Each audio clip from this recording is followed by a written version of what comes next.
my sympathies to the affected communities. And like Dr. Donko said, that spans all the way from the north to the south. And like the majority leader pointed out, I'm surprised that government has decided to form a ministerial committee to look at the spillage of the dam. It is here, it's stated. If you read the information, it says that an interministerial committee has been constituted to address the havoc emanating from the spillage of the dam. And I'm saying that even from day one, when you do that, you are limiting the focus. And I thought that government would have done much, much more.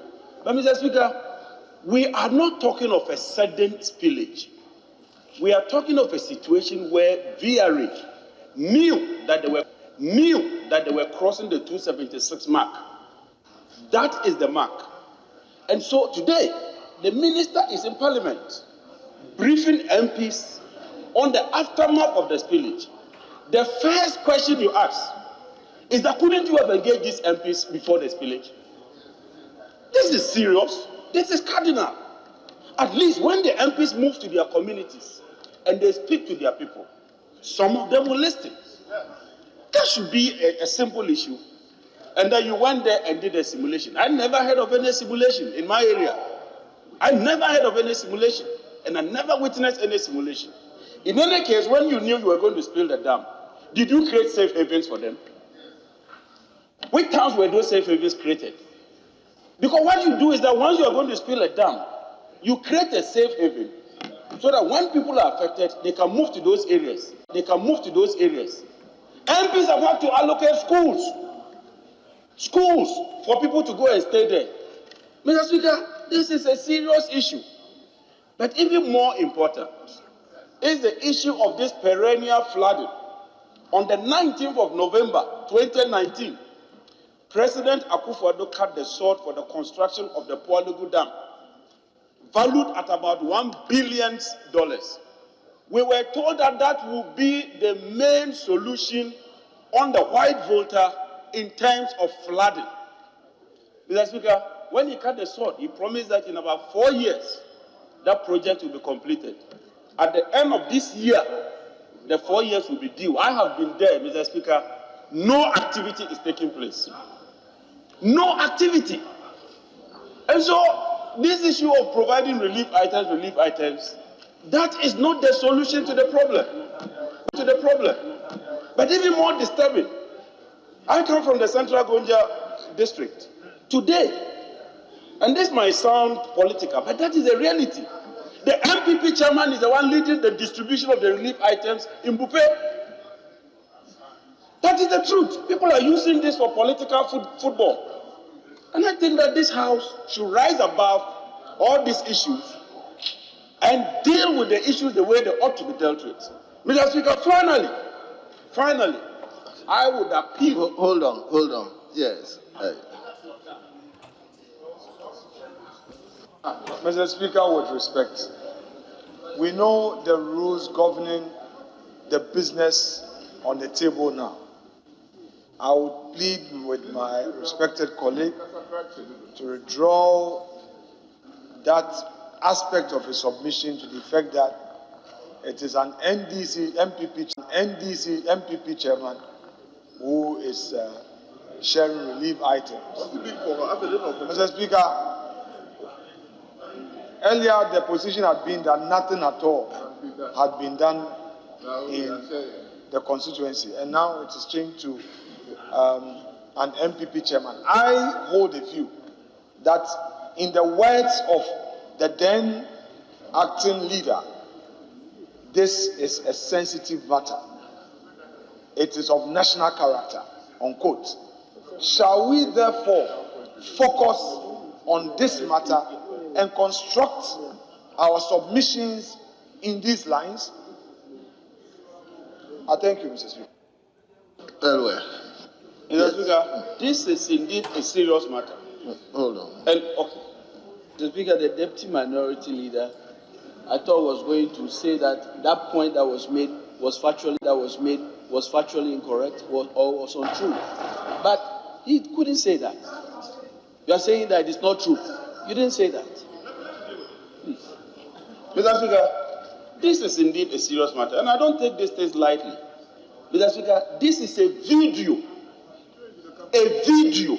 This is the MPP chairman. These are the relief items, and the media can capture this. It is here. The media today. I don't come and stand here and just throw out things like that. The Speaker might decide to rule me out, but the people of the Central Gonja, they know the truth. And when I rise up and I speak the truth, instead of him to support me so that we do the right thing, he says that what I'm saying is not the truth. You think I'll come and sit here and conjecture? You think I'll come and sit here and peddle falsehood? That is not John Jinapor. At least you are my friend. You know I won't do that. So when I raise this issue, it's a key issue. It's a very key issue. It's a very key issue.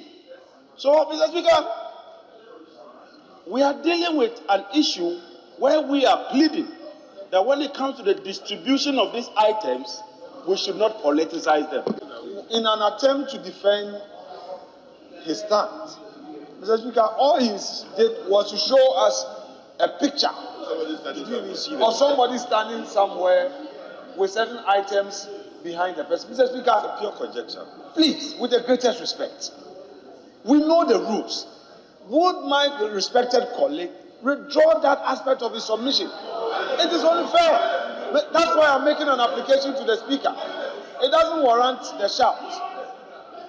Mr. Speaker, we know, for the avoidance of doubt, I will go back to the rules. The statement you admitted. The statement you admitted. Which statement you admitted? Which statement came from the minister?